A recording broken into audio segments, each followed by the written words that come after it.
disculpándome por ayer, de verdad estaba listo para hacerlo, pero se cayó una lluvia que la internet no funcionaba y todo, pero gracias a Dios estamos aquí y aprendiendo con toda la diversidad, ¿verdad? Uno siempre tiene algo a aprender. Así que muy contento por ustedes estar aquí, todos ustedes, y este proyecto que es muy bonito, que enseñar en este tiempo y aprender más y más. En la última clase nosotros estábamos hablando de cómo de verdad nosotros tenemos el árbol de las adicciones y de cómo las adicciones son de verdad el último que aparece porque de verdad hay el suelo y hay las raíces que provocan eso. Y hablamos de cómo en verdad las adversidades en la niñez causan cosas que yo me quedé muy sorpreso porque no lo sabía de cómo nosotros somos afectados directamente por la niñez que nosotros tuvimos y de cómo hay tanta gente marcada, sufrida y que pasa por cosas terribles, que no soportan porque fueron abusadas de alguna manera y fueron afectadas por traumas que muchas veces no son físicos, pero son psicológicos, emocionales y cosas así. Entonces hablamos de abuso psicológico, emocional, verbal, hablamos de violencia física y también de abuso sexual, de todo lo que está pasando en todo el mundo, de tanta gente se muriendo, suicidándose, sufriendo a causa de este mal que es el abuso de cualquier naturaleza, incluso el sexual, que es uno de los que más nos deja marcas en nuestras vidas. Hablamos de investigaciones que apuntan muchas enfermedades relacionadas a este mal. Y yo comparé ahí a una bomba, que a la clúster, que está ahí dentro, hay muchos otros fragmentos y que por eso causa un mal muy grande. Y nosotros estamos viendo eso, estamos viendo el aumento de la criminalidad, de las personas, los jóvenes cada vez más hacen cosas, actuando de manera peligrosa y poniendo en riesgo su propia vida. Y muchas veces, no solo eso, por supuesto, pero muchas veces este comportamiento, esta enfermedad que es de todo el mundo, de todo el mundo, está relacionada muchas veces a este tipo de abuso. Y hoy yo voy a hablar un poquito de mi experiencia con eso. Ya yo tengo 35 años y soy un superviviente. Cuando yo empecé a estudiar este tema, yo no entendía por qué se decía superviviente a alguien que es adulto y que pasó por una experiencia como esa en su niñez. Y yo pensaba, pero superviviente es de una guerra, de algo muy serio. No entendía. Pero después de todo este estudio, yo pude percibir que de verdad una persona que sufre abusos consecutivos y sistemáticos cuando es un niño, él en verdad si llega a la vida adulta, seguramente él es un superviviente. Y esta definición, me gustaría que ustedes pongan mucha atención porque después podemos hablar sobre esta definición, que es una definición que yo doy acerca del abuso. Así que, para mí, el abuso atravesó varias etapas.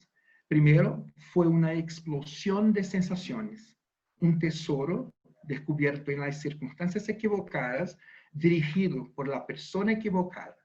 El abuso para mí fue una lección sin pizarra, una enseñanza con 100% de éxito.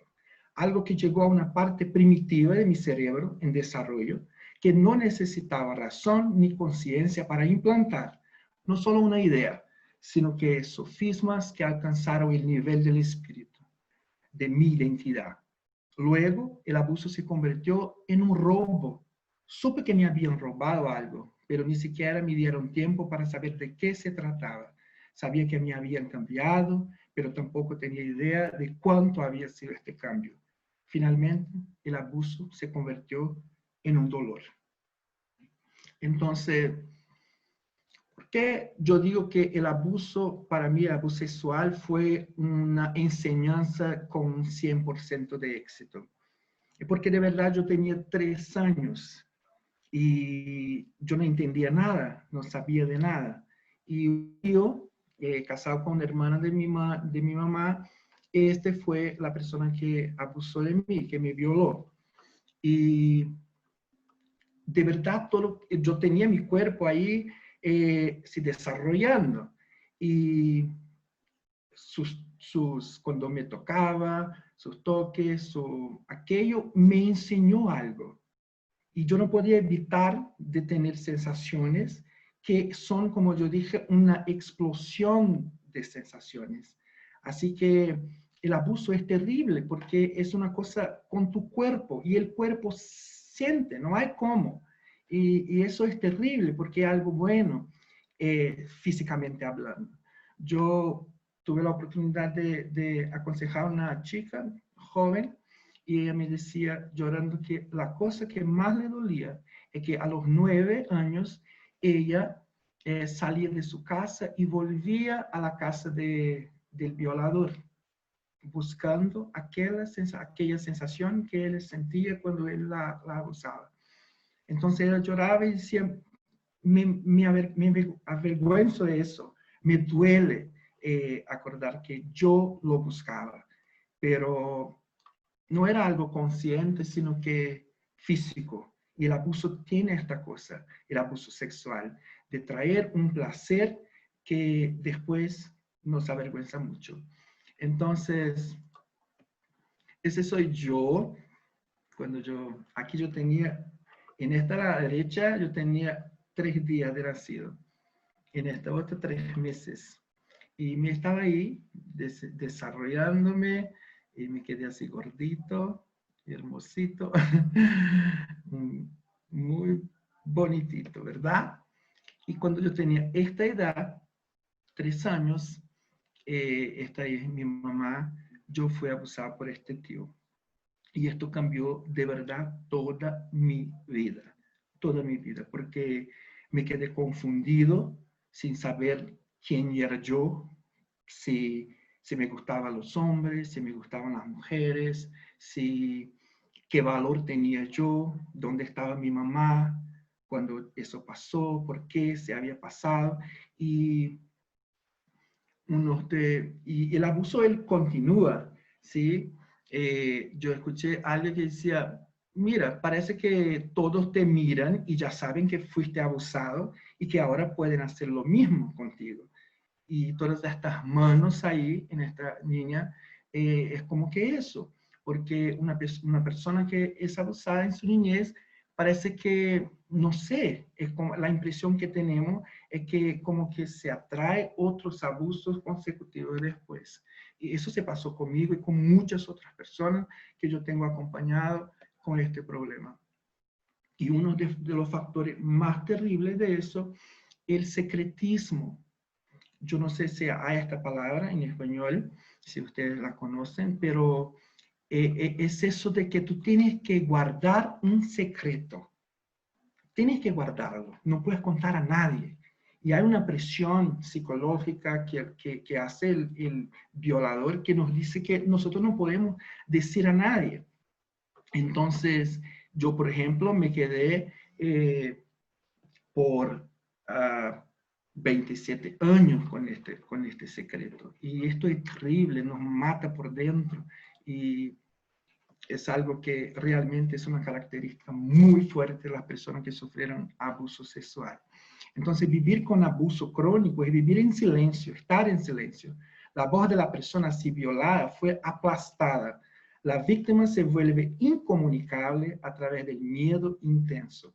Ella es silenciada por la sordera de los demás.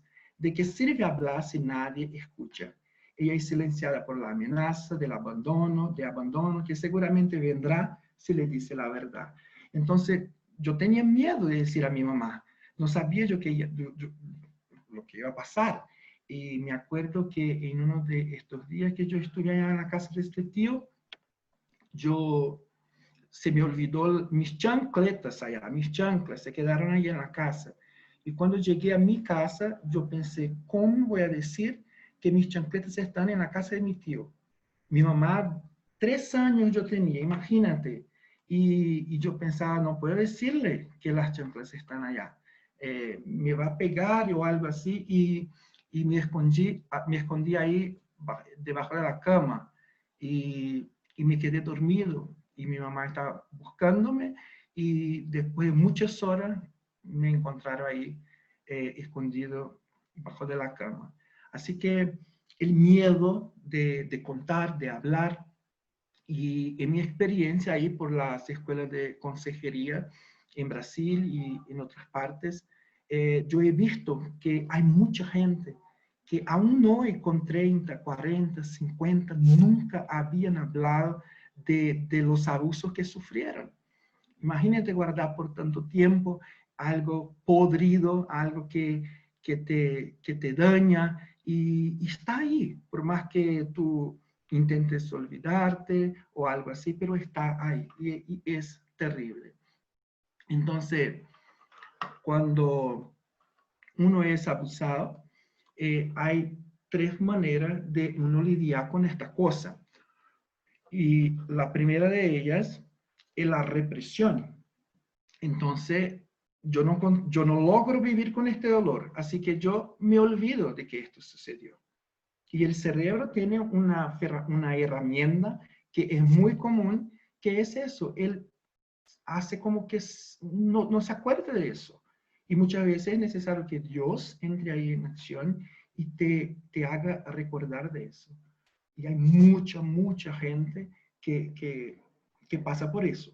Hay una médica muy conocida aquí en Curitiba, que es Ana María. Ella es una psicóloga y ella pasó por un abuso de su papá cuando tenía 6 años, y yo estoy diciendo porque esto hace parte de un testimonio que ella da por toda parte, así que no es un secreto.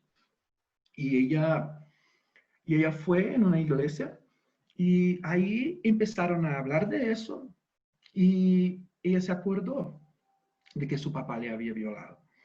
Y esto fue tan fuerte que ella se quedó loca por un tiempo. Tuve que ser internada en un hospital para personas con trastornos mentales, porque fue muy fuerte para ella acordarse de eso. Entonces, imagina y la iglesia que trataba de eso no tenía cómo ayudarlo, o sea, que, yo no sé cómo decir eso, pero trataron de un tópico, de una materia que no estaban preparados para tratar, para dar soporte para esta persona. Así que esto es muy serio y cuando nosotros decidimos hablar de eso, es necesario que nosotros tengamos un acompañamiento muy especial con una persona que nos dé seguridad para que nosotros podamos hablar confiadamente de esto. Entonces, se olvida. Otros no se olvidan, pero negan. Esto no está sucediendo, esto no sucedió. Él sabe, él se acuerda, pero no lo admite. Y otro es más serio, que es la disociación. ¿Sí? Uno dice, no, pasó, pero con otra persona. Yo hablaba con una persona, con una chica que pasó por lo mismo, y ella decía, en los momentos que mi papá se acostaba conmigo en mi cama por la noche, yo me convertía en un pájaro y volaba. Entonces, esto me emocionó muchísimo, porque es una disociación.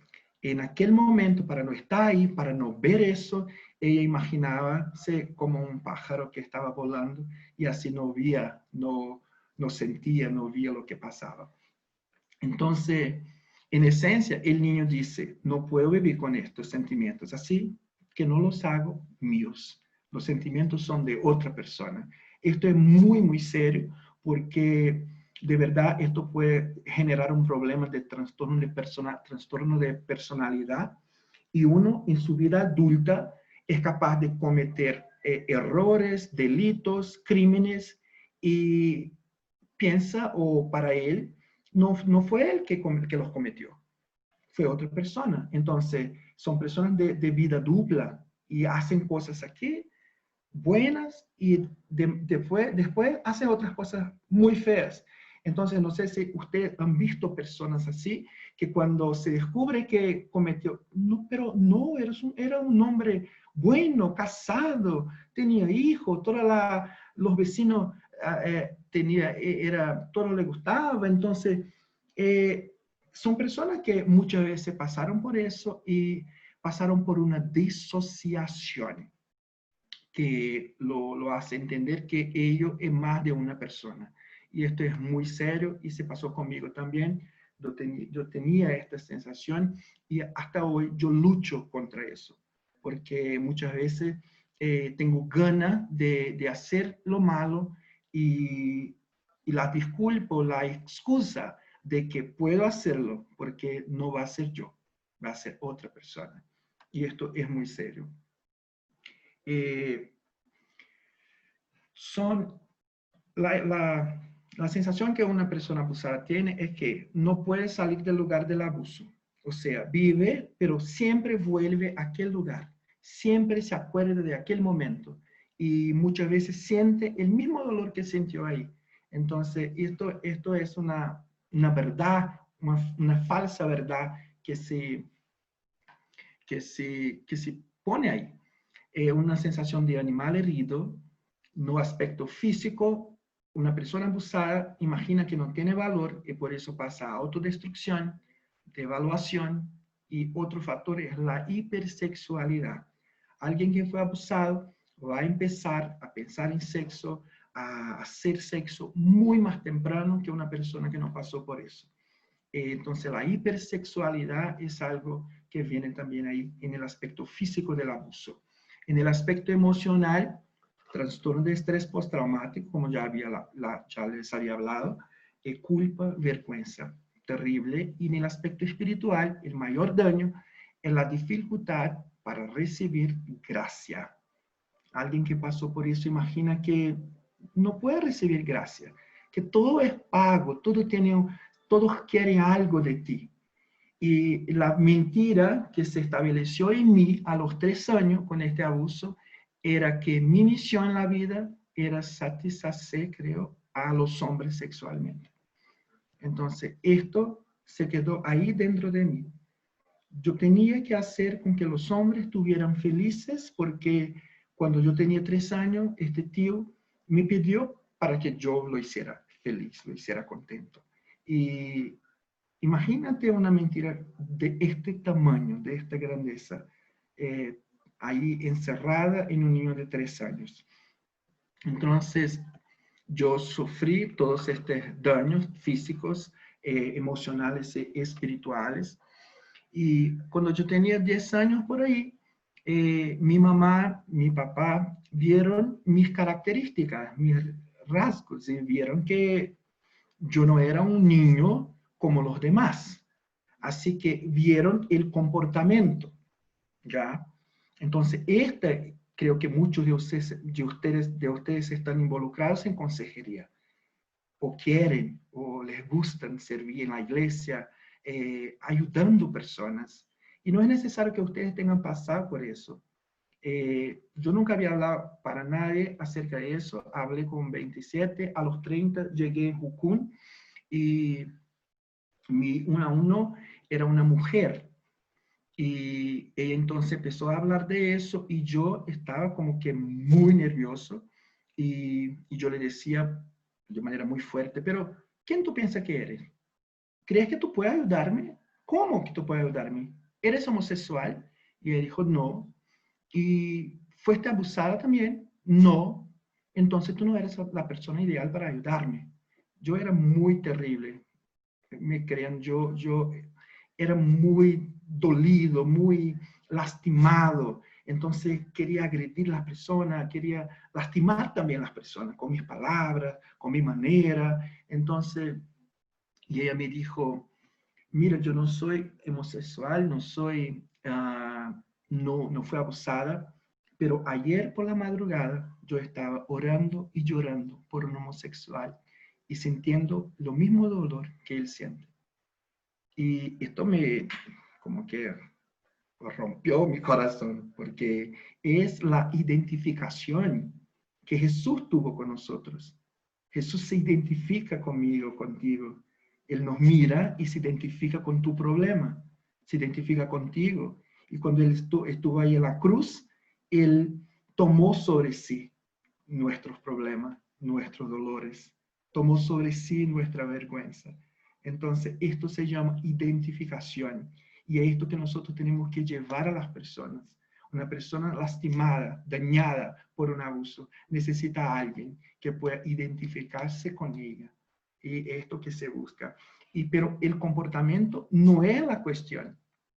El comportamiento, así como las adicciones, que nada más son qué comportamientos. Esto es el final. Esto es que nosotros estamos viendo. Pero no es eso que tiene que ser tratado. No es el comportamiento, sino que las causas. Nadie, nunca, ni mi mamá, ni mi papá, nunca llegaron para mí y preguntaron, ¿qué está pasando? ¿Por qué actúas así? ¿Puedes decirme algo? Con cariño, intentando traer la verdad. No sé qué pasó. ¿Cómo me miraban con 4 años haciendo cosas sexuales con muchos niños y una hipersexualidad visible, pero nadie lo imaginaba que algo había pasado? Entonces, me enviaron ahí para un grupo de ejército para niños y creían que así podrían ayudarme, que yo iba a cambiar mi manera, iba a cambiar mis preferencias, porque tratan el comportamiento. Así que una persona adicta también, muchas veces que nosotros hacemos las enviamos a una clínica, a un lugar donde puede ser tratada de la adicción. Pero el dolor que causó esta gana de usar droga sigue ahí. Entonces, no lograron hacer lo que pensaba que iba a hacer. Entonces, yo pasé como que un año ahí en esta cosa y nada cambió, nada cambió. Entonces, cuando alguien llega hasta nosotros buscando ayuda, ellos llegan con una queja. Es como que el médico, el paciente, se llega y ¿qué pasa? Entonces tienen que decir, me duele aquí, me duele ahí. Y muchas veces el dolor no es donde él está diciendo que está el dolor. ¿Entiende? Es que mi dolor era el abuso. Pero cuando yo intentaba hablar con alguien, yo decía que mi problema era el egoísmo, era mi ego. Entonces yo decía que mi problema era otro. Entonces este hombre, por ejemplo, toca la costilla, pero tal vez su dolor no está ahí. Tal vez su dolor está en el pecho. Entonces, pero todos van a decir algo. Si alguien busca ayuda, busca consejería, por supuesto que esta persona tiene un problema. Y es parte de nuestro papel, en nuestro rol ahí, descubrir cuál es el verdadero dolor. ¿Dónde está el verdadero dolor? Y muchas veces, casi siempre, este dolor está muy bien escondido porque nosotros no queremos que nadie lo descubra y que nadie toque en eso, porque duele. Entonces, muchas veces está bien escondido. Entonces, otros no saben dónde está el dolor y ni siquiera dicen que están con problemas. No, yo vine aquí porque quiero herramientas para trabajar en la iglesia. Yo quiero solo conocer más de Dios, quiero mejorar en mis cosas, pero no asumen o no dicen que tienen un dolor. Así que es importante nosotros, y otros tienen muchísimo dolor y llegan con una lista ahí y dicen, mira, mis problemas son todos esos. Y muchas veces ningún de estos problemas que él puso ahí es el verdadero problema. Entonces, y hay los que negan total, como yo ya dije, y que dicen que no hay problema y que están todos bien. en verdad están ciegos y no quieren admitir sus errores y sus responsabilidades. ¿Y quién es la mejor persona para decir dónde está este dolor? ¿Quién es la mejor persona, la persona ideal para decirnos quién nosotros somos? Esta es la pregunta del siglo. ¿Quién soy yo? ¿Quién soy yo? Y cuando nosotros nos preguntamos sobre eso, es muy complejo, porque uno a veces piensa que yo soy lo que hago. Ahora, yo soy lo que hago. Entonces, yo soy lo que hago, yo soy mi profesión. ¿Quién eres tú? Ah, yo soy maestro. Ah, yo soy médico. Yo soy... Entonces, confundimos la esencia de que nosotros somos con lo que hacemos. Y Jesús es la mejor persona para decirnos quién nosotros somos de verdad. Y Él dice, y Él habla. Entonces, cuando uno está ahí en consejería, muchas veces nosotros queremos ser Dios en la vida de las personas. Queremos nosotros mismos resolver todo y a veces creando ahí una dependencia emocional con la persona que nosotros estamos ayudando y muchas veces es bueno. Es bueno tener a alguien que para todo te pregunta qué debo hacer, cuál es la mejor salida. Hago eso. Y muchas veces nos sentimos bien, ¿sí? Y nos vemos como Dios en la vida de la persona de verdad. Pero esto no es el papel de un consejero. Nosotros debemos ahí formar Cristo en esta persona y ayudar, pero que esta persona tenga intimidad con Jesús. Y Él te va a decir, y Él dice a todos nosotros, que nosotros somos de verdad. Y yo quería incentivarle a ustedes a pedir eso en oración, de verdad. Jesús, dime quién soy yo. Porque Jesús intentó decir a Pedro quién él era. Cuando me amas, Pedro, y él dijo, sí, te amo. O sea, yo soy fiel, yo soy alguien que nunca te va a abandonar. Yo soy una persona buena, yo soy maravilloso. Y muchas veces Jesús está diciendo que no somos esta persona o que nosotros no estamos actuando como esta persona o que nuestro corazón está sucio, que nuestro corazón tiene cosas que Él quiere sacar. Y nosotros estamos diciendo a Jesús, mira, tú no sabes quién yo soy, yo sé, tú no lo sabes. Y eso hizo Pedro. Cuando Jesús le dijo, ¿me vas a traicionar? Que él dijo, no, no voy. O sea, tú no me conoces, yo me conozco. Y de verdad que no es así. Y Pedro, como dijo Jesús, lo traicionó. Así que Él nos va a decir quién nosotros somos. Entonces, muchas veces, y yo realmente espero que no sea el caso de ustedes, muchas veces nosotros nos miramos a nosotros mismos, nos preguntamos o preguntamos a Jesús quién nosotros somos y la respuesta es esa.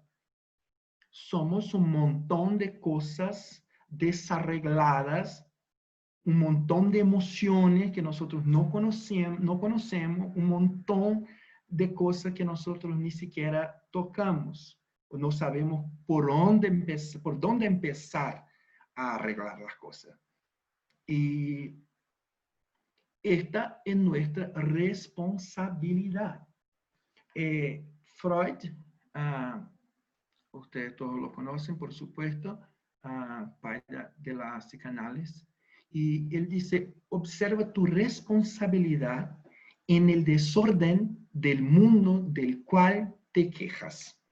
Entonces, muchas veces, casi siempre, nosotros nos quejamos de algo, de un problema, de un dolor, pero nunca logramos imaginar la responsabilidad que nosotros tenemos en eso. Y esto me costó mucho, mucho. Porque yo decía, mira que el culpable de todos mis problemas es mi tío. Es mi tío. Él es el culpable. Yo no tengo culpa. Yo tenía 3 años. Si él no es culpable, Dios lo es. Dios es el culpable. Él estaba ahí. Donde él no estaba ahí, no se preocupó conmigo. ¿Por qué ahora yo tengo que asumir la responsabilidad de algo. No lo tengo que hacer. Entonces, y después decía, mira que los culpables son mis papás. Mi papá, a él no le gustaba, no me amaba como hijo, hizo muchas cosas malas para mí en mi niñez, así que mi mamá trabajaba mucho, no cuidaba de mí como debería, entonces son los culpables por eso. ¿Y tú, qué tienes? ¿Cuál es tu responsabilidad en eso? Entonces, esta mujer, esta consejera que primero empezó ahí un tratamiento conmigo, ella me dijo, Michael, ¿cuál es tu responsabilidad en eso? Y yo, como siempre, rabioso, enojado, yo dije, mira, ahora quieres culparme por el problema que yo viví. Yo soy el culpable.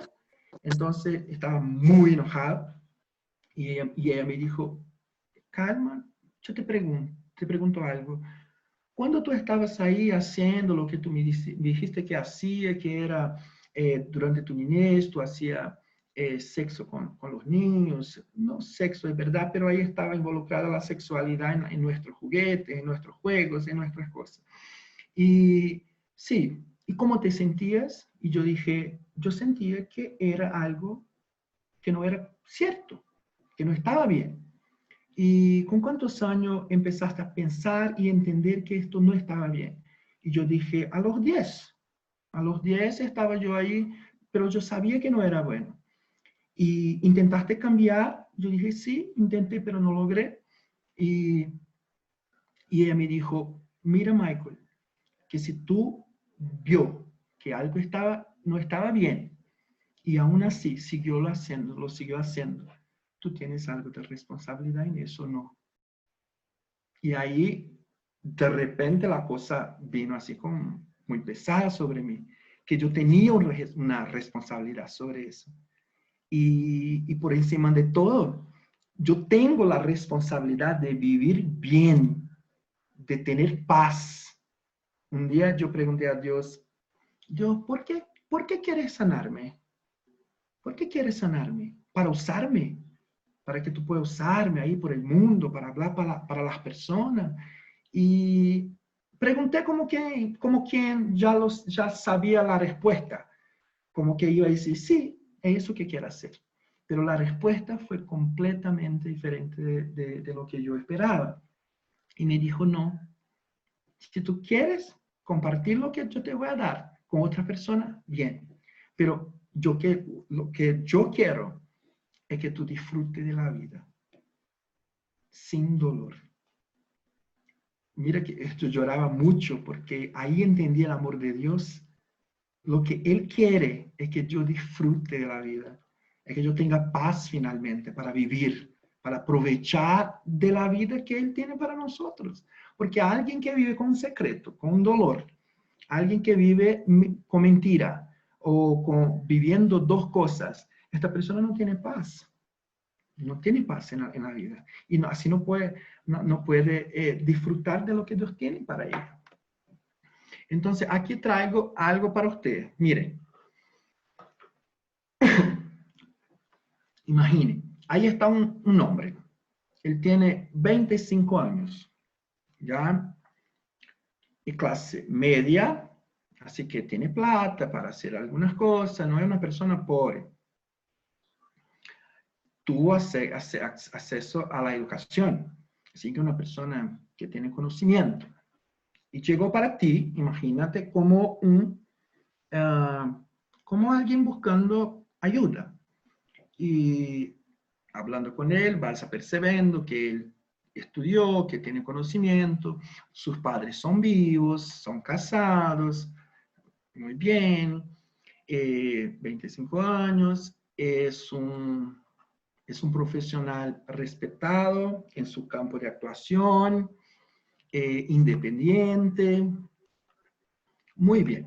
Entonces, esta persona llega para ti y está buscando ayuda. Imagine ahí, la primera impresión que yo tengo es que este hombre no tiene problemas. ¿Sí? no tiene problema, sí, y aparentemente su historia de vida no aparenta tener problema, ningún problema, porque sus padres son vivos, son casados, así que tuvo una familia, ¿sí? Se convirtió en un profesional y es independiente, clase media, así que aparentemente está bien. Pero miren que esto es la verdad de la consejería. Nosotros tenemos que entender quién es de verdad esta persona. Entonces, siendo así, al mismo tiempo que él es esa persona, él también es eso. Mira, un manipulador hábil es manipulado, así que logra esconder sus errores, sus pecados, sus delitos, los esconde muy bien, porque manipula a las personas. Aprendió a manipular a gente, a decir lo que las personas quieren escuchar. Y un consejero tiene que estar ahí hay que estar muy clarito que yo no puedo dejar que la persona me manipule, que, que me cuente solo lo que a él le interesa, solo la parte de su vida que es la más bonita. Entonces, hay mucho de eso, de la manipulación en la consejería. Mentiroso,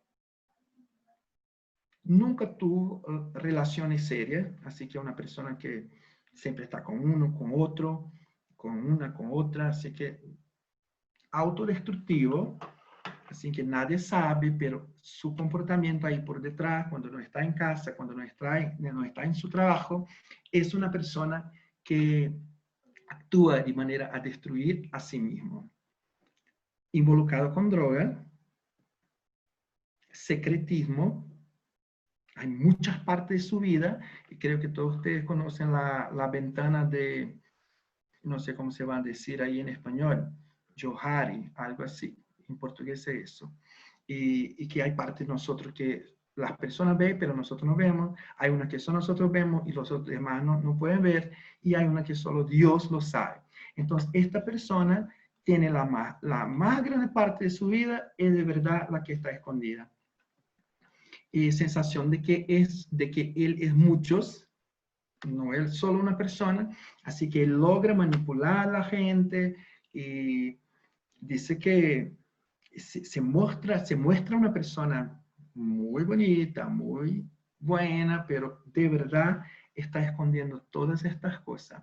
Hipersexual, así que todo para él está involucrado con sexo. Piensa en sexo siempre, busca sexo siempre, así que muchos problemas. Delincuencia, porque nadie lo sabe, pero a los 18 fue arrestado por robo. Imagínate, clase media. ¿Por qué robar? Si clase media. Así que uno empieza a ver que el problema no está tan clarito y que hay algo más profundo y que provoca todas estas cosas. Y si él es hipersexual, guarda muchos secretos y tú percibes que de poquito a poquito él va diciendo cosas que tú te quedas, ¿cómo así? Entonces, guarda un secreto, guarda muchos secretos, ¿sí? Entonces, droga, que es autodestructivo, sensación de que es muchas personas distintas, delincuencia, entonces empieza a prender una lucita roja ahí que nos dice, mira, tal vez este hombre fue abusado de alguna manera en su niñez.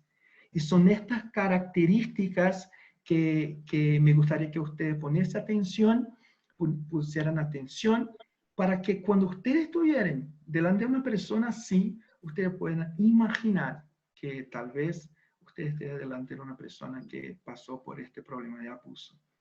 Entonces, homosexual,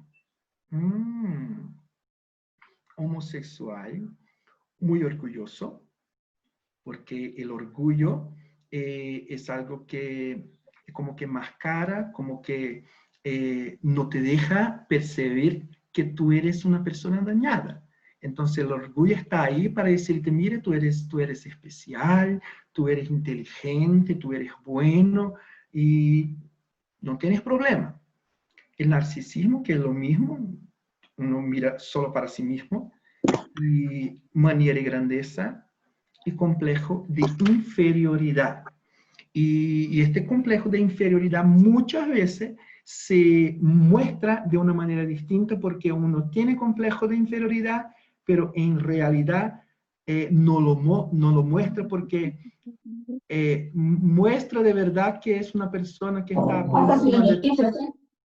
por encima de todas las demás.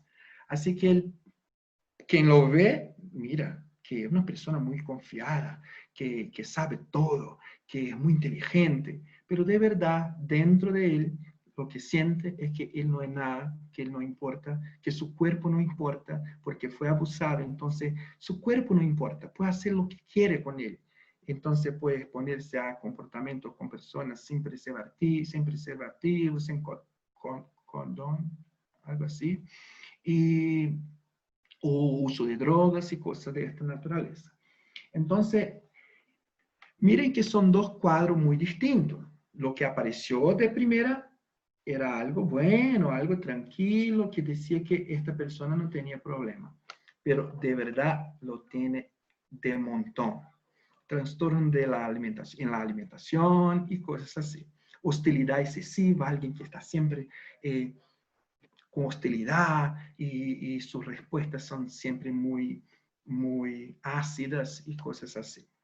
Muy bien, entonces cuando yo me veo delante de este cuadro, yo tengo que empezar ahí del inicio de la niñez.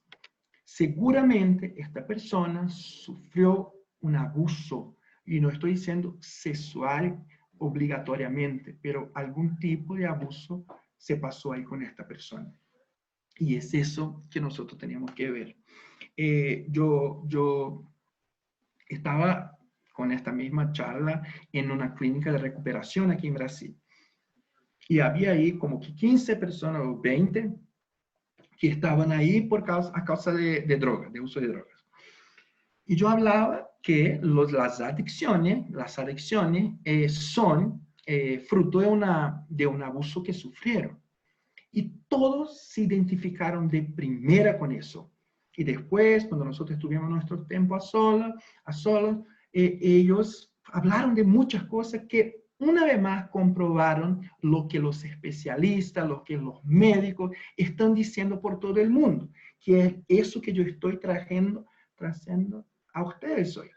Esta descubierta de que a diversidad, experiencias adversas en la niñez generan problemas demasiados en la vida adulta. Pero uno de ellos me dijo, mira, que yo no tengo yo no tuve problema en mi niñez.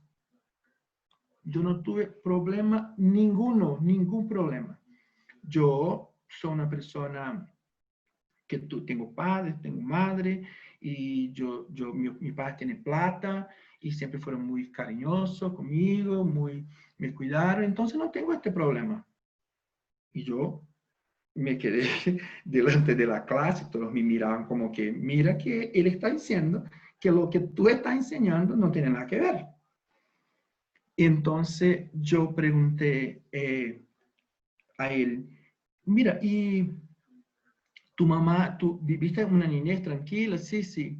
Y yo pregunté, ¿y tus papás naciste de un parto, no sé si se dice en español, pero naciste normal o prematuro o algo así, temprano? Y él dijo, de verdad, esta no es mi mamá, yo fui adoptado. Ah, sí, fuiste adoptado. ¿Con cuántos años? Él dijo, con 8. Y yo dije, ¿y dónde viviste hasta los 8? Y yo viví en un hogar para niños que eran huérfanos. Ah, ya. Y cuando yo hacía la pregunta, la clase, las otras personas automáticamente no hizo falta que yo dijera que él había pasado por problemas y abusos cuando era niño, porque todos entendieron al tiro ahí. Entonces, porque él lo negaba, pero de verdad pasó por muchas cosas. Entonces, es ahí que nosotros tenemos que ver, en este punto de la niñez, lo que pasó. Entonces, tenemos que ver la familia, porque a pesar de que este hombre que nosotros vimos tuvo familia, padres, pero esto no significa nada, porque muchas veces los padres no actúan como deberían. Y este hombre, por ejemplo, que es una persona real, que yo lo conozco, este caso que yo estoy trayendo ahora, es un caso de verdad. Y él tenía padre y madre, pero el padre era alcohólico, su mamá no le daba atención y peleaba mucho y él creía que su papá, no, a él no le gustaba. Entonces, no tuvo una niñez buena y una familia, aunque tenía familia, pero no tuvo una familia ideal, no tuvo una familia funcional, ¿ya? Y entonces tenemos que ver familia, si hubo abusos y, esta palabra está en portugués, pero rechazo. Entonces, y si hubo rechazo en su niñez, ¿ya? Entonces, ahí está este hombre hoy, después de que entendió que él también fue responsable, él también tenía responsabilidad sobre lo que pasó, y que si no perdonase a las personas, él continuaría viviendo una vida dañada. Y después de entender eso, de pasar por su historia, de abrirse y de no tener miedo de hablar, porque tenemos que hablar, él se libró de la masturbación, que era un problema muy, muy grave que él tenía, de la pornografía, de las drogas. Hoy tiene 35 años y buena relación con los padres, libre de la conducta homosexual, porque entendió quién él era en Dios. Entonces, mira que de la verdad que él tenía, de la manera como él se veía a sí mismo, que él se mostraba a las personas, no era la verdad sobre quién él era de verdad. Él tuvo que hablar de los secretos que tenía, hablar de lo más íntimo, de las experiencias más tristes, más llenas de dolor que él tuvo para lograr salir de esta posición. Y no sé si ven bien la foto, pero esta persona soy yo. Soy yo. Esta es mi historia. Esta es la manera como Dios me hizo libre. Yo tuve que pasar por todo eso. Que me veía a los 25, pensaba que yo era una persona muy bien sucedida, una persona muy resolvida y muy inteligente, y yo era muy orgulloso. Entonces, nunca sentí la necesidad de buscar ayuda. Viví el comportamiento homosexual abiertamente y todos lo sabían, y yo decía, yo soy así, y no es culpa mía, es culpa de Dios, es culpa de no sé qué. Entonces, entender que yo tengo la responsabilidad de cambiar mi vida, entender que hay que partir de mí este deseo de cambiar, entender eso hace toda la diferencia cuando uno está queriendo cambiar o cuando está ayudando a una persona a cambiar su comportamiento. Entonces, para mí, el ciclo, no sé si es la palabra, el círculo ahí del pecado está aquí. Mira, desde la niñez yo necesité mentir porque yo no podía decir que que yo había sido abusado. Entonces había que mentir, guardar este secretismo. Nació una hipersexualidad, así que todo estaba ahí alrededor del sexo. Precocidad, porque todo fue muy temprano, masturbación muy temprano, pornografía, adicción sexual, después con el comportamiento destructivo para las drogas ilícitas, alcohol y cigarrillos. Entonces, yo pasé por todo eso y no es fácil. Entonces, mira que a veces, a causa de, por ejemplo, un pastor que buscaba ayuda ahí, él tenía su esposa y empezó ahí a mirar películas para adultos, primero solo, ella lo descubrió y pasó a mirar con él y estaba ahí a frente de la iglesia, no hay problema, no hay problema, no hay problema, hasta que alguien lo descubrió en, el, en la computadora de ellos, un hermano de la iglesia. Entonces necesitó que eso viniera a la luz para que ellos fueran a buscar ayuda. Y ahí llegaron, ¿y cuál era su problema? Pornografía. El problema de ellos, todo era pornografía. Pero cuando llegan ahí y uno va a preguntar y a buscar el inicio de la cosa, ahí estaba el abuso de él, no de ella. Ella lo hacía para complacerlo, pero él tenía el problema del abuso sexual y nunca lo había hablado, nunca. Y ahí nosotros pudimos trabajar y llevar ahí luz y paz para esta persona.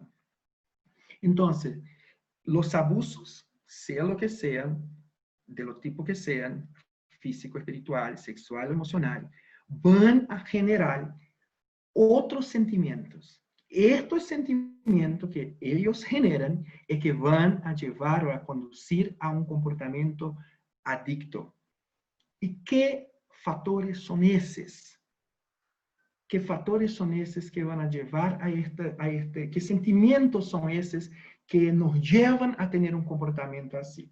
Entonces, antes de hablar de estos sentimientos, me gustaría hablar rápidamente sobre las adicciones, que son el comportamiento que nosotros podemos ver. Entonces, cuando Dios nos crió, Él nos crió perfectos, pero algo pasó, el pecado llegó y nosotros perdemos algo muy importante y que tiene todo que ver con las adicciones, el dominio propio. Primero, Caín, que mató a Abel, Noé, que cuando sale del arca, lo primero que hace, emborracharse. Entonces, hay falta de dominio. Y toda la historia, hasta hoy día, lo que nosotros estamos viendo es la pérdida completa del dominio propio.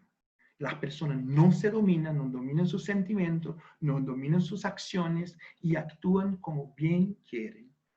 Entonces, los peores pecados, los peores comportamientos, todo perdido. Animales. Esta foto muestra bien el exceso, la pérdida de todos los valores y es exactamente lo que nosotros estamos mirando hoy en nuestra vida, en nuestra sociedad. Entonces, el dominio propio, uno de parte del fruto del espíritu, es algo que nosotros estamos perdiendo y que tiene todo que ver con las adicciones. Entonces, como dice la Biblia, una persona que no tiene dominio propio es como una ciudad sin muros, está completamente expuesta, está ahí, todos pueden entrar, todos pueden hacer lo que quieren en una ciudad que no tiene muros. Entonces, el vicio, la adicción, exactamente eso. No hay aquí, sí, no está traducido. No. Entonces, cuando se hace uso continuado de una sustancia y que tú ves que está te dañando, que causa daño, pero no tiene control y no puede parar. ¿Y qué es lo que pasa con el cerebro de una persona que tiene problemas con adicción? Lo que pasa es el siguiente. Naturalmente, Dios puso en nosotros unas sustancias muy importantes como dopamina, endorfina, que el cuerpo libera naturalmente cuando nosotros logramos algo. Qué bueno cuando nosotros nos graduamos y aquella sensación de que lograste, está bien, entonces nuestro cuerpo ahí trae toda la endorfina. Y esto es muy bueno para nosotros. Cuando nosotros tenemos un hijo y miramos ahí la cara de nuestro hijo, y ahí nosotros tenemos mucho placer. Entonces, todas estas sustancias son ahí liberarse en nuestro cuerpo. ¿Qué hace la droga? Adelantan este proceso. No necesitas lograr nada, no necesitas conquistar nada. La droga te trae la sensación de que tú lograste. Liberan esa sustancia, entonces es un camino más fácil para que tú puedas sentirte bien. Entonces, este camino más fácil te acaba arrestando en un comportamiento de acción, de adicción. Y ahí puede ser por la comida.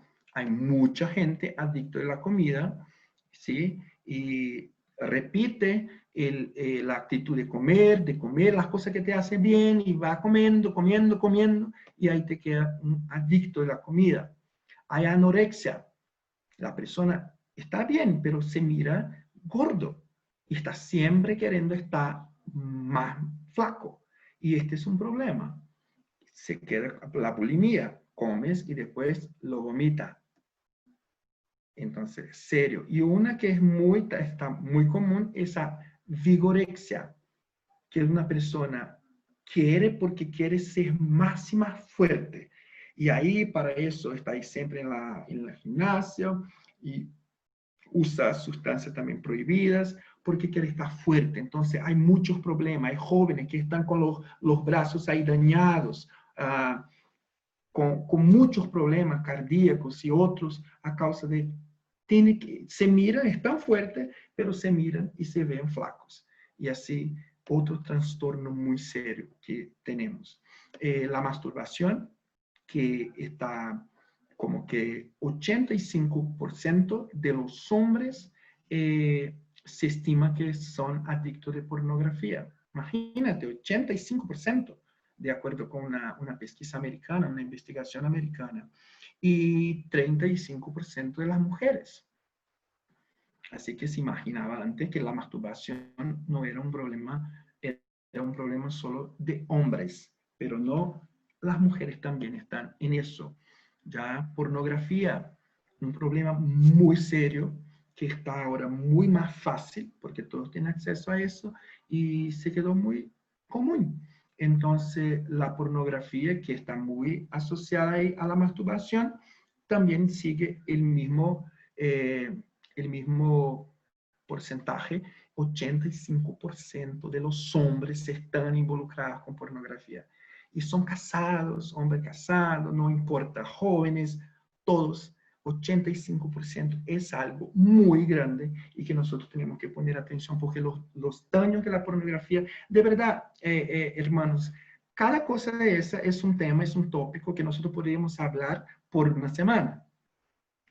Hablar de pornografía, por ejemplo, mira que hay muchas cosas que se conoce hoy de esta adicción, los problemas, los daños que ella causa a los cerebros, al cerebro. Y entonces cada cosa de esa es un punto, un tópico, pero nosotros no podemos hablar de todo.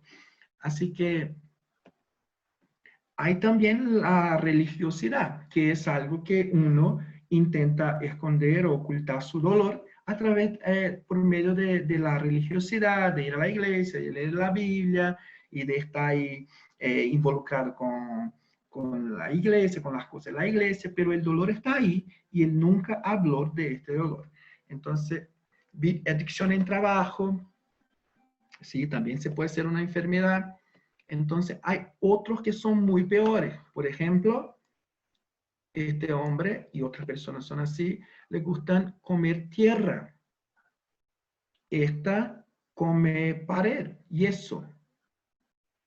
Este tiene relaciones con muñecas. Es una adicción, es un trastorno mental. Algo se pasó que a él no le gusta convivir o tener relación con personas normales, con una persona. Esto también no sé cómo se dice en español, el polvo blanco que se pasa así en el cuerpo. Talco, no sé, polvo. En portugués es talco. No sé cómo se dice eso. Pero es un polvo que huele Igual, muy tal. bien. Talco, ah, muy bien, qué Sí. bueno. Gracias. Entonces, esta Yera huele muñecas, también le gusta y está siempre ahí buscando eso. Y esta otra come las cenizas de su esposo. Ujú. Yo me pregunto qué va a hacer cuando se acaba esta ceniza, ¿sí? Y esta le gusta tomar orina, ¿ya? Y no es una persona, son muchos. Si ustedes buscan en la internet, en el internet, personas que les gusta tomar orina, van a encontrar, pero millares de personas por el mundo. Entonces, ¿qué es lo que está pasando con nosotros? Y la tele, Netflix, película y todo eso, nosotros estamos también muy acostumbrados. No es nada, pero muchas veces está tomando parte importante de nuestro tiempo las adicciones. Entonces, sin hablar de las adicciones que nosotros ya conocemos, en crack, y cocaína y tantas otras, y la internet se ha convertido en una adicción muy seria y muy común en nuestros días y muchas veces nosotros ni siquiera nos damos cuenta. Muy bien. Ah, ya, este es un test para saber si tú eres un adicto de internet, pero no lo vamos a hacer. Ya, una vez que nosotros conocemos las adicciones, ahora, ¿cuáles son los sentimientos que están por detrás o por detrás de las adicciones? Y es eso que nosotros vamos a hablar. Mira que yo estaba seguro de que lo había traducido. Un instante. Estaba seguro que lo tenía en español. A ver. Mm,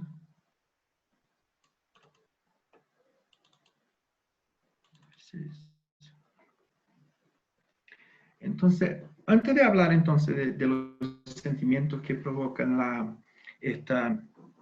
las adicciones, me gustaría abrir un poco para que ustedes puedan hablar, si quieren, algo, una pregunta, algo que no se quedó muy claro y que ustedes quieren. No. Yo te puedo hacer una pregunta personal. Ya, por supuesto. Ya.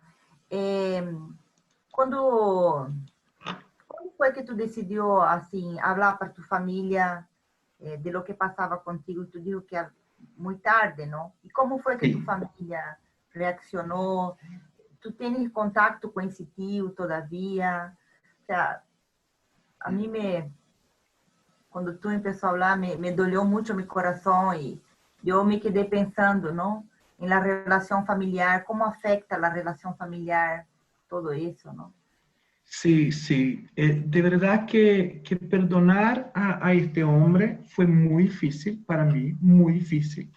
Y, y yo trabajé con él por mucho tiempo porque él es dueño de una escuela y que es algo muy peligroso porque y hubo muchos problemas todavía ahí en esta escuela a causa de eso.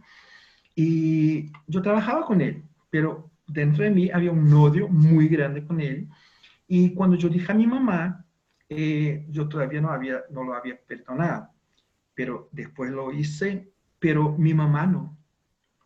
Mi mamá le costó mucho perdonar a él.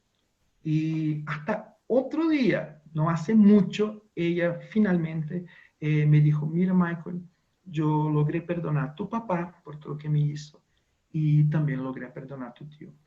Y incluso ella ponía cosas así en el grupo de la familia, por ejemplo, se ponía una foto mía, no hace 8 meses, y ponía una foto mía, niño, y decía, no puedo creer cómo un monstruo puede tocar a un niño de esta edad y dañar toda su vida.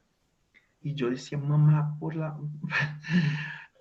Dios, no lo haga, por Dios, yo ya lo perdoné, no haga eso. Y ella sacaba la foto ahí, pero todos sabían de qué se trataba, porque ellos saben lo que pasó. Entonces, esto, mi papá, sí, cuando supo, también quería ir allá, hablar con él, o le golpear y cosas así, aunque mi papá también es un violador, ¿ya? Y ha dañado mucha gente también, incluso en mi familia, con este comportamiento. Así que lo siento, pero yo estoy seguro que había no sé, traducido, no sé, tradujo, no sé, pero no está traducido, creo. Entonces yo voy a hablar igual. Entonces, la soledad es uno de los principales sentimientos que mueven una persona. Ah, ya. Y las preguntas. ¿Alguien más quiere hablar algo? ¿Quiere decir algo? ¿Quiere compartir algo? Aunque que yo estoy seguro que este tal vez no sea el mejor momento para compartir un dolor o para compartir algo tan grave, tan serio como un abuso, como experiencia que usted tengan por ventura tuvieron en su niñez. Yo creo que este no es el mejor momento, pero si quiere pueden. Tal vez el grupo pequeño, ahí cuando estén con alguien en que confían, ustedes pueden hablar de eso. Pero yo les aseguro que ustedes van a estar muy mejor después de sacar eso del pecho. ¿Ya? Pero otra cosa, compartir una experiencia que tuvieron con alguien que ustedes han ayudado o algo así, o que algo que yo dije que ustedes no entendieron muy bien o que fue sorpresa o fue algo, una novedad que ustedes vieron, algo que llamó la atención, ya creo que es bueno. Yo, Vanina. Anina, hola. Hola. Primero tengo que decir de que salgo del video porque a veces tengo interferencia, entonces cuando Ya, me salgo por esa es razón. bueno porque yo no estoy acostumbrado con belleza, con mucha belleza, así que es bueno que de este tiempo. Ya. Claro. Bueno, una experiencia, ¿no? Y que me tiene un poquito ahí con una pequeña duda, a ver si me puedes ayudar. Ya. Por ejemplo, una persona, ¿no? Que, o sea, pidiendo consejería, manifiesta, ¿no? Rechazo con respecto a esta área, ¿verdad? De haber sido abusado, ¿no? Sí. Cosa que, bueno, yo sé la clase de abuso, ¿no? que sufrió porque es alguien cercano. Es conveniente, ¿no? Esta persona ha renunciado todo, dice sentirse libre. Es conveniente que yo le manifieste quién fue. En realidad fue un abuso, o sea, fue como manoseada, ¿sí? Sí. O sea, toca, nada más. Sí. Entonces, sería conveniente o sería contraproducente. No sé si me doy a entender. No creo que no lo entendí bien. ¿Manifestar a quién? A la persona, ¿sí? ¿Que la abusó? Porque, claro, ¿quién la toqueteó cuando era pequeña? Sí, sí. ¿Sí? Yo creo que es muy particular de cada persona, ¿sabes? Que, Sí. por ejemplo, yo nunca lo hice. Yo nunca lo hice. Pero, por ejemplo, tengo una persona que su hermano lo hizo. Y lo hizo por 2 o 3 veces, la dañó mucho, y a ella le gustaría tener la intimidad que tenía con el hermano, o tener el cariño, el amor del hermano de nuevo. Entonces, para esta persona, a quien ella quería volver a tener como hermano, a amar como un hermano, ella tuvo que finalmente hablarle y decirle, mira, yo me acuerdo y usted hizo esto conmigo, yo te perdono, y así, así. Y él Ujú. aprovechó la oportunidad y le dijo, te pido perdón y yo soy muy afectado por todo que hice contigo y todo. Y se entendieron ahí y tienen una buena relación. Entonces, con alguien que tú quieres relacionarse, yo creo que es importante. Pero si esta persona no es alguien que tú quieres que relacionarse y que de verdad te perdonó, tú la perdonaste, porque lo que pasa es que muchos de nosotros que fuimos abusados queremos oír de la persona el pedido de perdón. ¿Entiendes? Es como yo solo Sí, perdono si ella me pedir. ujú. Sí, ¿Entiendes? en este caso, la persona ya falleció. Ah, ¿Mm? ya. ¿Quién hizo esto a esa pequeña? Ya. Entonces, por eso es un caso muy cercano y yo me encuentro en esa de que si es conveniente de decirle, ¿no? ¿Quién fue o no? No ¿Sí? creo, no creo, Bien. no creo en ese caso, pero Ujú. imagino que tienes que pedir ahí a Dios, ¿sí? Sí. Y le preguntar qué es lo mejor. No creo que Ujú. sea conveniente así, mirando de lejos, Bien, ¿ya? bien, bien. Eh, porque Otra pregunta, ya que estamos. También puede ser eh, a causa de un abuso el comerse las uñas, ¿qué? el masticarse las uñas.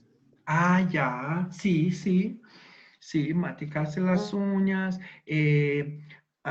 pujar, jalar ahí el pelo, comerlo, ¿ya? Ah, puede ser, no que lo sea obligatoriamente, pero sí puede ser, ¿ya? Porque la mutilación y todo eso hace con que tú se olvide del dolor. Es un escape, ¿sabes? Es Es una un, manera de...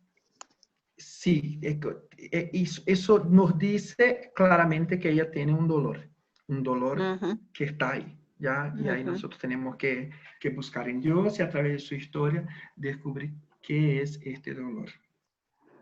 O sea, esto produce un trauma. O sea, el Sí, trauma produce esta acción, eso, ¿verdad? por Ujú. Bien. supuesto, es un trauma. Ya. Ujú. ¿Alguien más? Si no Michael, hay, Michael, sí. hay una pregunta de Jimena que dice, ¿las adicciones tienen como consecuencia una posesión demoníaca? ¿A qué se refiere como abuso espiritual? Ya, muy bien. El abuso espiritual es cuando tú eh, crees que esta persona que te ayuda, este líder espiritual, es el Dios en tu vida, es un Dios. Así que esta persona muchas veces se aprovecha de este pensamiento, de esta creencia que tú tienes, de que Él es muy importante, que está por encima de Dios en tu vida y te hace, y te domina, te hace hacer cosas que tú no querías hacer, pero hay muchos líderes espirituales que lo hacen. Pastores. En Brasil, por ejemplo, hay un pastor, por ejemplo, que se acostó con una hermana porque tuvo una revelación. Y para eso habló con su esposo, hablaron ahí el pastor, el esposo y la esposa, y él los convenció de que eso era una cosa de Dios. Y ellos aceptaron y vivieron experiencia terrible, ¿no? De un abuso espiritual que terminó como un abuso sexual. Pero cuando un líder no respeta tu autonomía, creo que es esta palabra, no te respeta como individuo y te usa para sus fines, para sus intereses. Entonces, esto es abuso espiritual. Acerca de la posesión, eh, yo creo que la posesión, así, hay posesión, por supuesto, pero ella no es la causa de ninguno de estos problemas, ni siquiera de homosexualidad o de adicciones, no es eso. No, no descarto la posibilidad de que cuando uno esté ahí con un demonio, que puede hacer cosas terribles, y sí, pero no creo en esta posesión como la causa principal de este tipo de comportamiento. Lo que creo es que hay sí, por todas estas brechas, por todos estos espacios que se abren, la influencia muy cercana de demonios en la vida de una persona, como hubo en la mía, porque yo nunca estuve poseso, creo que tal vez es esa palabra, no sé, pero yo nunca estuve así, pero sentía la influencia muy grande de los demonios por todo que se había pasado y por todos los espacios y las puertas que se abrieron, que yo abrí, por repetir un comportamiento que yo sabía que no estaba bien. Esto abrió puertas y yo sentía muy fuerte esta influencia. Pero adicciones no tiene que ver con eso así directamente, en general, ¿ya? Michael, ¿puede te hacer una pregunta rapidito? Mira, Por ejemplo, hoy hay muchos niños, hay muchos jóvenes, adolescentes que están entrando en el homosexualismo, ¿no? Por toda la influencia, digamos, que se sucede en la mídia y todo. ¿Tú crees que la mayoría de estos jóvenes también han sufrido, digamos, cuando eran niños, abuso? ¿O hay también una confusión mental que la mídia está pasando a los niños, experimentar la ideología de género y todo eso? ya. Yo un estudio acerca de eso, esto, como yo dije a usted, cada cosita de esa, tenemos campo para hablar una semana sobre eso. Aunque el abuso sea una causa, un agravante, algo que empeora el problema, el abuso no es la causa principal del comportamiento homosexual. Él puede influenciar más fuerte, pero a causa de la homosexualidad está muy involucrada con la posición que los padres ocupan en la familia. Yo no sabía de nada de eso. Primero, la mentira más grande que se está contando es que uno nace así. Y esto es terrible, porque si uno cree en eso, y hay pastores, hay personas que creen en eso, si uno cree y se pone como verdad que nació así, entonces él no tiene responsabilidad de cambio, él no necesita cambiar, es imposible cambiar. Dios quiso que él fuera así, porque se nació así, Dios lo quiso. Entonces es una mentira que lleva a otros problemas más grandes. Pero es eso, es un padre que aunque esté ahí presente, no hace el papel que le corresponde. Y la mamá lo asume, porque el papel de la mamá está muy fuerte ahí, porque es una mamá dominadora que como que actúa como el padre, ¿ya? Y el papá está ahí, pero no está. Y la mamá es la persona que actúa como la jefa de la familia. Entonces, esto es el problema que nosotros estamos viviendo hoy. Satanás, el diablo, no es tonto. Y él sabía que esta era nuestra seguridad. Una familia, un papá que actúa como papá, una mamá que está ahí le ayudando, le auxiliando, y todos en casa, todos tienen vida juntos. Y hoy Satanás destruyó la familia. Entonces, no, familia hoy no puede ser una familia, dos hombres, dos mujeres, una mujer. Entonces, están ahí queriendo ahora casarse con animales y proponiendo leyes que puedan permitir eso. Entonces, la familia. Si ustedes ven, busquen homosexuales hombres y le pregunten, ¿qué intimidad tienes con tu papá? Ninguna. Tu mamá, mi mamá es todo para mí. Es igual en todos. Mamá es la heroína, mamá es todo. Él la mira y quiere ser como ella. Ella es la persona más bonita, más inteligente.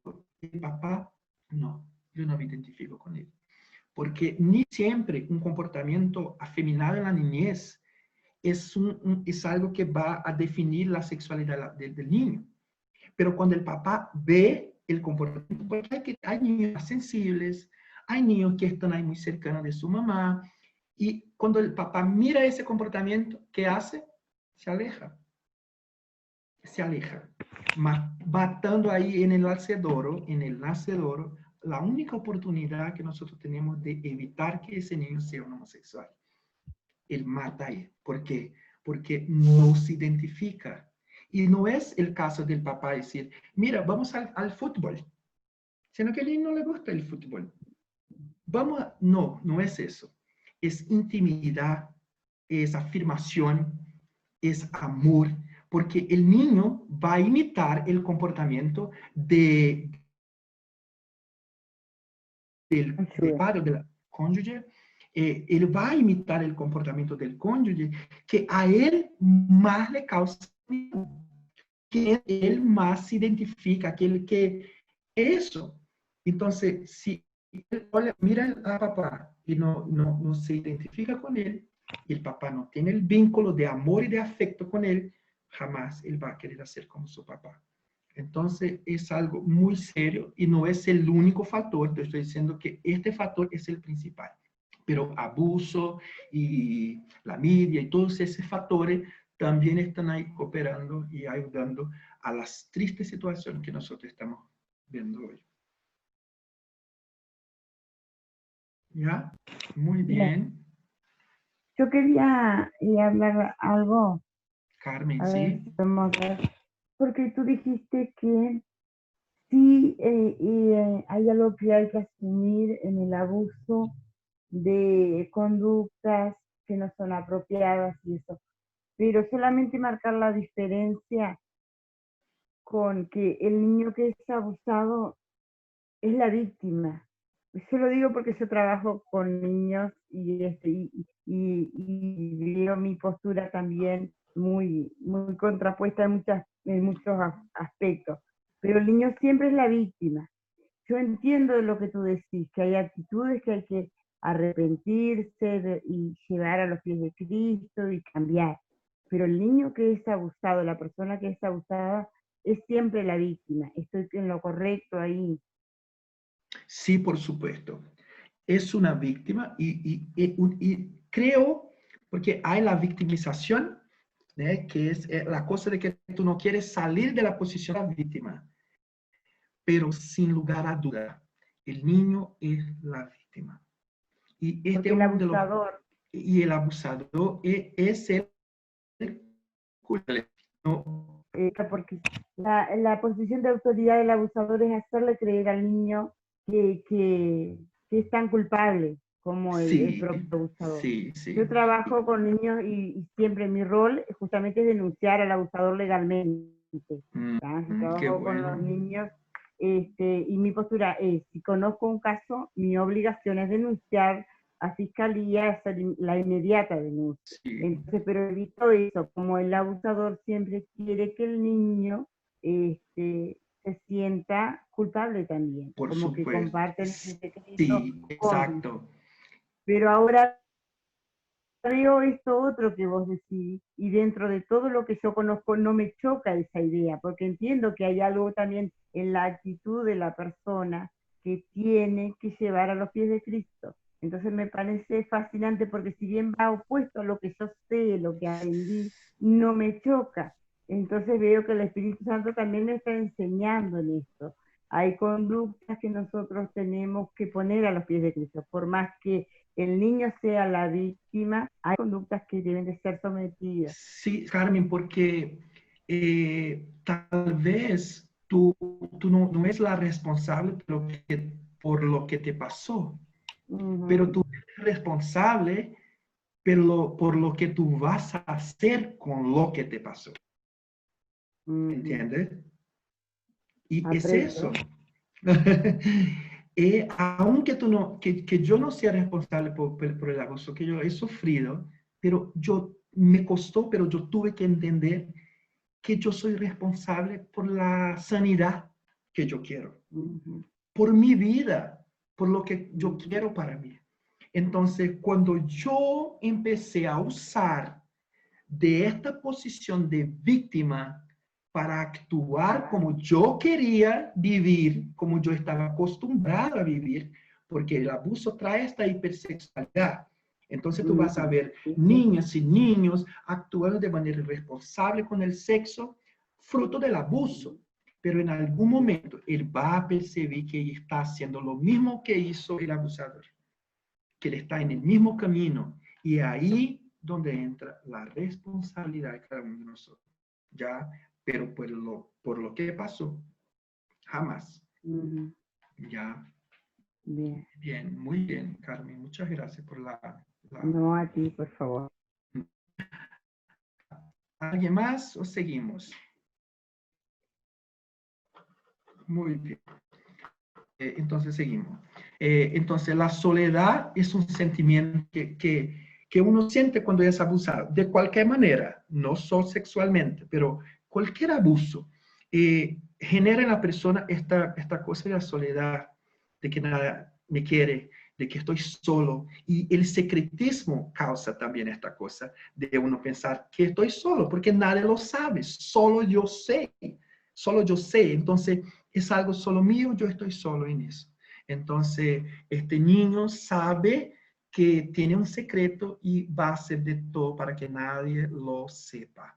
Entonces, alguien intenta conversar un poquito más o alguien intenta conocerle un poquito más, él no deja que eso pase. Él sale, él no quiere intimidad, él no quiere relacionamientos profundos, él no quiere intimidad a personas, él tiene un secreto y esto le hace solo. Entonces, el sentimiento de soledad es un sentimiento terrible. El miedo, ¿sí? Entonces, nosotros tenemos miedo cuando somos niños y no tenemos la protección, no tenemos el cuidado que nosotros necesitamos tener de nuestros padres. Entonces, ahí genera en nosotros miedo. Cuando sufrimos abuso físico, por ejemplo, crecemos con esta sensación de que todo nos puede dañar. Entonces, nosotros, cuanto más, como esta muchacha ahí dentro de este tarro, entonces, yo quiero esconderme, no quiero que las personas me vean, yo tengo miedo de las personas, tengo miedo de que me dañen, de que me hagan sufrir. La culpa es esta piedra ahí muestra muy bien cuán terrible es este sentimiento de culpa. Y sentirte culpable por el abuso, por ejemplo, y los adultos saben hacer eso. Entonces, el padre pega el hijo continuadamente todos los días, le da una paliza y fuerte, pero dice, mira que tú eres el culpable. Yo lo hago porque tú no actúas como yo quiero. Tú eres el culpable. Entonces, es eso. Uno crece con esta sensación de que él no hace nada bien, de que nunca va a lograr ser bueno. Entonces, eso se pasa con el abusador sexual y con los demás también, porque uno deja entender que el niño es el culpable por todo. Entonces, culpa es una trampa, ¿ya? Y la culpa, ella puede generar arrepentimiento, ¿ya? Porque la diferencia entre Pedro y Judas fue justamente eso. Los dos sintiéronse culpables. Pero ¿qué hizo Pedro? Lloró amargamente y se arrepintió. ¿Qué hizo Judas? Creyó que él no era digno de perdón. Creyó que no había salida. ¿Sí? Y no sé si se acuerda anteayer, le mostré la niña que fue abusada y que decidió parar de comer y beber y se murió. ¿Qué pasó por su cabeza? Que no era digna, que no podía vivir, que no había salida. Entonces, la culpa puede ser algo muy terrible y está ahí en las causas más comunes de causa de suicidio, que es algo que ha crecido también mucho y es algo que nosotros tenemos que también poner atención. Ya, el luto ¿ya? El luto es un proceso natural donde nosotros aprendemos a no poner más nuestro esfuerzo, nuestra fuerza en algo que nosotros no tenemos más y aprender a sacar aquel esfuerzo y fuerza que nosotros poníamos en eso que no existe y aprender a poner en otra parte. Esto es el proceso natural del luto. Mira, que tú convivió con una persona por 30 años. Todo el amor que tú tenías para ella, todo el cariño, todo el cuidado, la parte que le ocupaba en tu vida, en tu cotidiano, en tu mente. Entonces, de repente se muere. ¿Qué vas a hacer con todo eso? ¿Qué vas a hacer con todo este sentimiento? Con todo eso que tiene de esta persona. Entonces, uno logra con facilidad o con más rapidez, vamos a decir así, entiende lo que pasó, asume la pérdida. Dice, lo perdí, no está más aquí. Y yo necesito ahora poner atención a otro hijo, a otra cosa, y mucho cuidado porque este es el momento cuando uno está predispuesto a se tornar un adicto que no es a causa del abuso. Porque la adicción que no es causada por abuso, muchas veces, la mayoría de las veces, tiene que ver con el luto. Es cuando la esposa que no fue abusada ni nada, pero perdió el esposo, no logró poner su fuerza en otra cosa, cambiarlo, entonces empieza a tomar tragos, tomar aguardiente. Y ahí se vuelve una adicta. Entonces, y eso, el luto, no es solo por una persona. A veces, por cosas que nosotros perdemos a lo largo de la vida. Entonces, por ejemplo, tengo una amiga en Jucún y ella le pusieron a cargo de una escuela. Ya era una escuela que ella misma ha creado. Entonces, ella tenía muchas expectativas sobre esta escuela y empezaron y fue muy bueno. Y de repente cosas pasaron y ella no pudo más estar a frente de esta escuela. Y ella no supo cómo vivir este luto por esta pérdida de esta escuela. Entonces empezaron ahí depresión, empezó ahí muchos problemas, muchos sentimientos de rechazo, de incapacidad. Entonces el luto tiene que ver con todo eso. No solo con una persona que se muere, pero con algo que tú no tienes más. Y hay que saber renunciar. Y esto es una renuncia. Renunciar a personas que no están más, a proyectos que no están más, a una iglesia, no está más a cargo de la iglesia, no eres más la que cuida de eso, no eres más la secretaria, no eres más la que cuida de estas cosas que tú estabas tan acostumbrada a hacer. Entonces, ¿será que nosotros sabemos el momento de dejar ir, de dejar que se van las cosas y decir, mira, yo necesito poner ahora mi fuerza, mi esfuerzo, mi energía en otra cosa? Esto es el proceso de luto.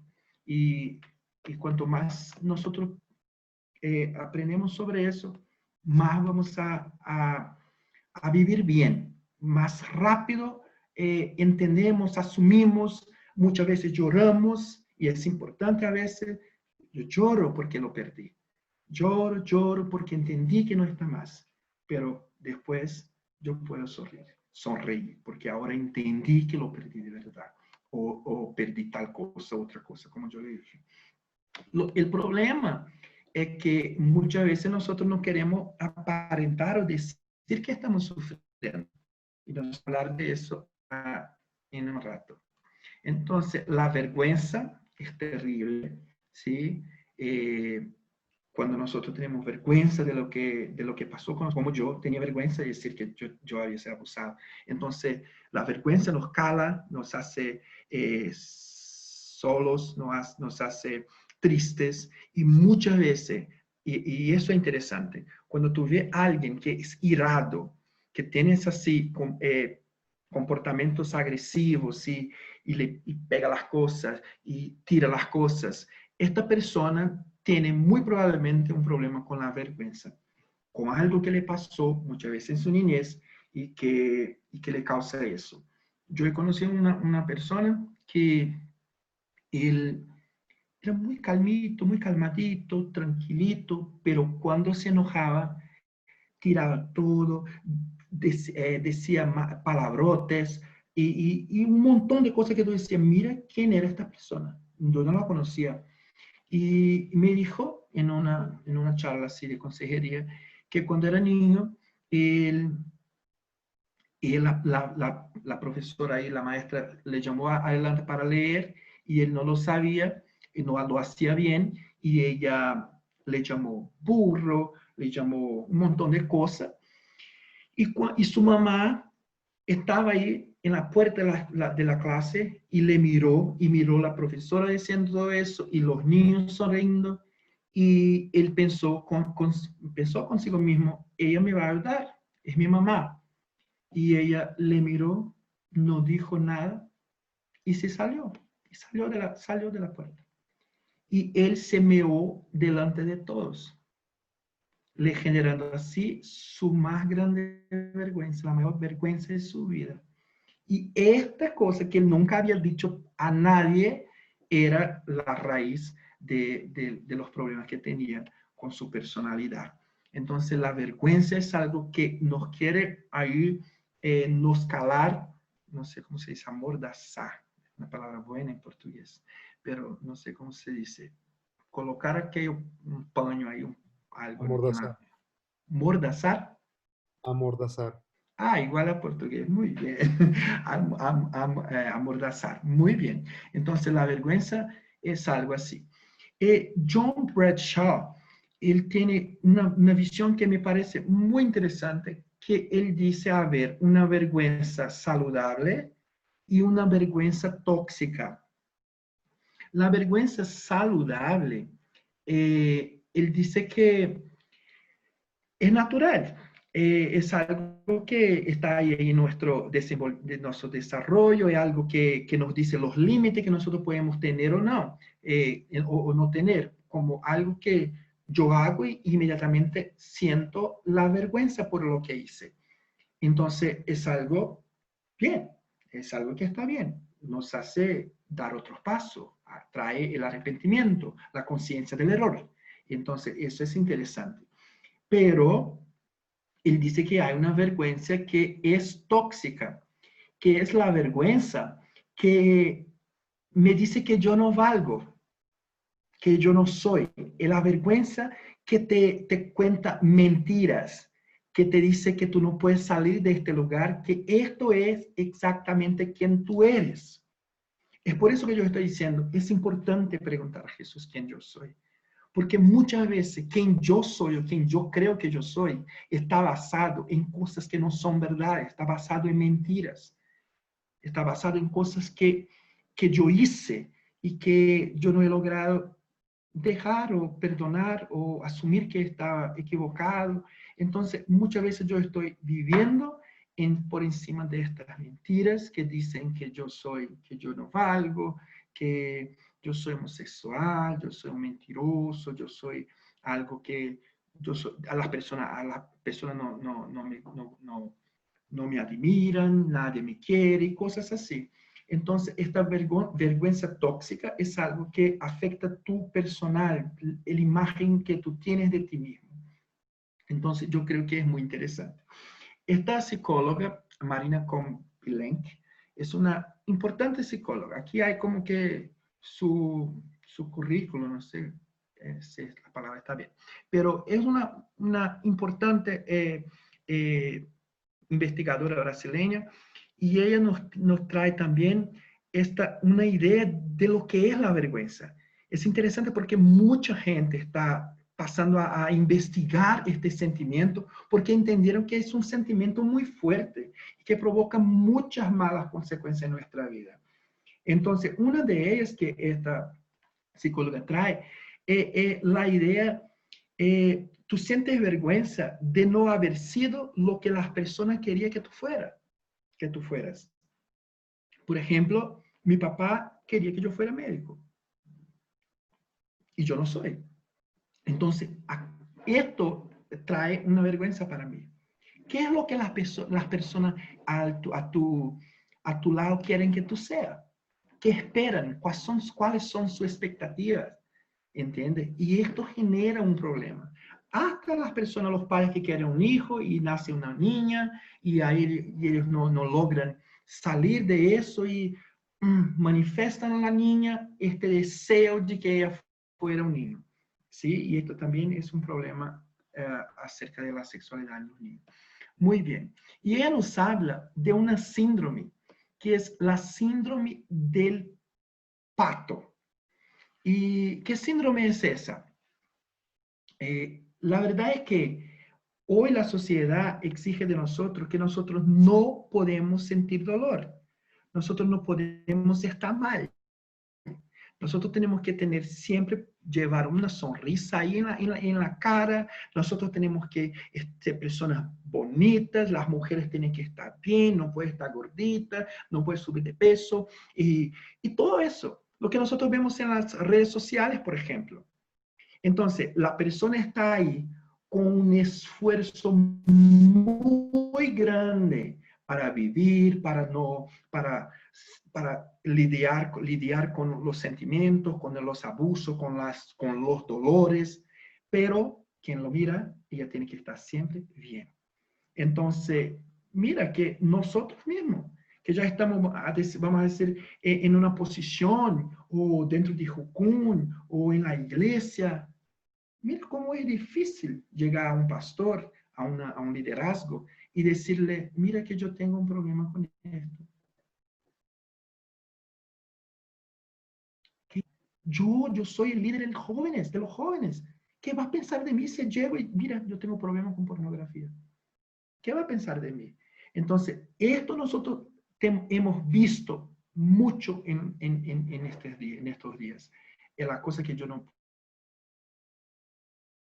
puedo mostrar mi dolor. Entonces, por encima ahí está el pato.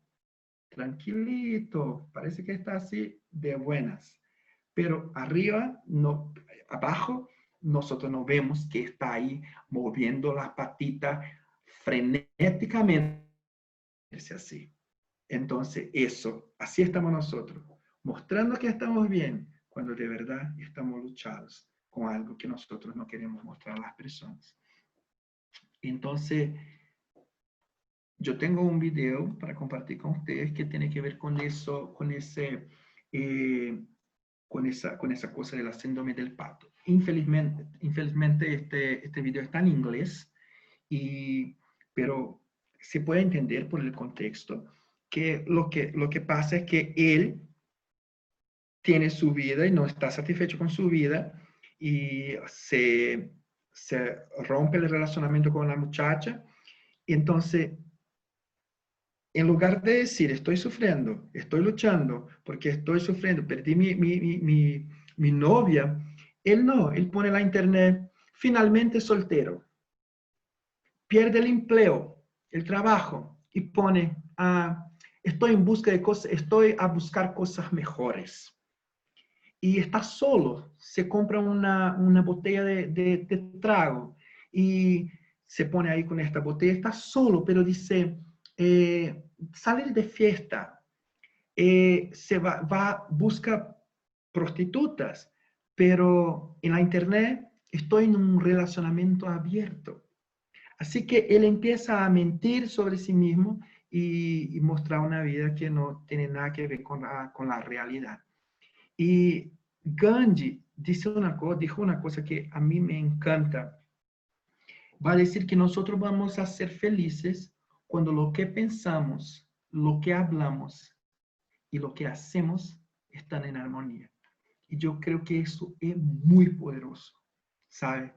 Porque muchas veces, hermano, nosotros hablamos de cosas que no vivimos, pensamos en cosas que no hablamos. Entonces, como una guerra en ti mismo. Lo que piensa, lo que habla y lo que hace son cosas completamente distintas.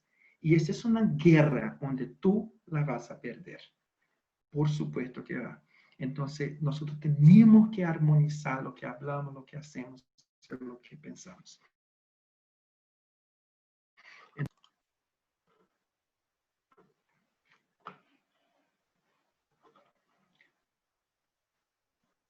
¿Ustedes están escuchando o no? Ainda Sí. não. Está bien, claro. Pero escuchan. Escucho.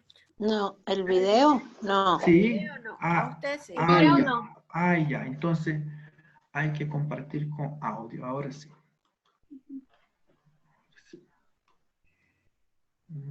Aquí. Aquí está.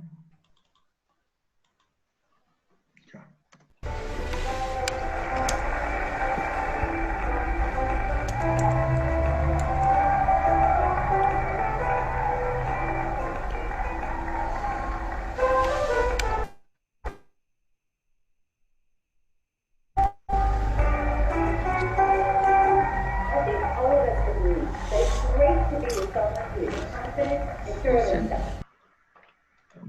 Miren que él empieza ahí a comparar su vida con la vida de las personas que están en las redes sociales. Esto es terrible. A ver.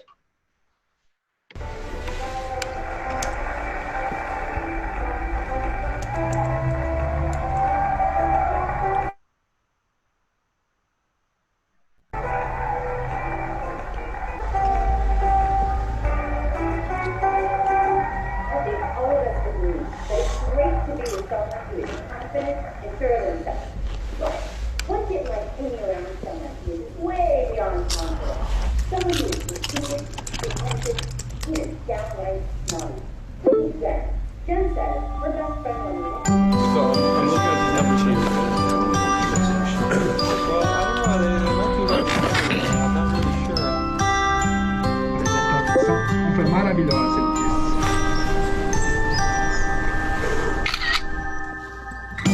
Ni siquiera está haciendo ejercicio.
Muy bien. Algo que más me llama la atención en este video, cuando está ahí con la botella y pasa alguien en el otro carro, en el otro auto y le bocina. Y él dice, y él estaba llorando como que finalmente viendo su condición, pero cuando alguien le toca la bocina, él empieza a sonreír ahí porque no puede mostrar que está sufriendo. Y al final, él pone finalmente, mi vida está terrible, pero se arrepiente y oculta el mensaje y vuelve a hacer una mentira en la internet. Muy bien, entonces, infelizmente no vamos a poder seguir hoy, pero en la próxima clase mañana yo voy a hablar acerca de, un poquito más acerca de vergüenza, pero en la visión de esta cristiana, es una autora cristiana, Brené Brown, tiene un libro llamado El coraje de ser imperfecto, que tiene todo que ver con nosotros estamos hablando. El coraje de ser imperfecto. Nosotros tenemos puesto nuestro esfuerzo y energía para probar y mostrar a las personas que nosotros somos perfectos, cuando no somos, solo Cristo es perfecto. Y él va a hablar de eso, de cómo nosotros necesitamos tener coraje para tener agallas ahí y asumir de una, somos imperfectos. Y esto es un reto que nosotros cristianos tenemos, porque muchas veces somos engañados con la idea de que estamos en Cristo, nos volvemos perfectos, tenemos que mostrar perfección a los que están aquí. Somos perfectos, somos santos, pero en la visión de Dios, cuando nos mira, nos ve así por la sangre de Cristo. Pero de verdad somos llenos de defectos y necesitamos tratarlos para que nosotros podamos sanar. Mañana va a terminar sobre la vergüenza, un poquito más sobre estos otros sentimientos y cómo ella dice que nosotros podemos nos ver libres de la vergüenza, y después vamos a hablar de recuperación y finalmente terminar ahí lo que proponemos. Ya, muchas gracias una vez más.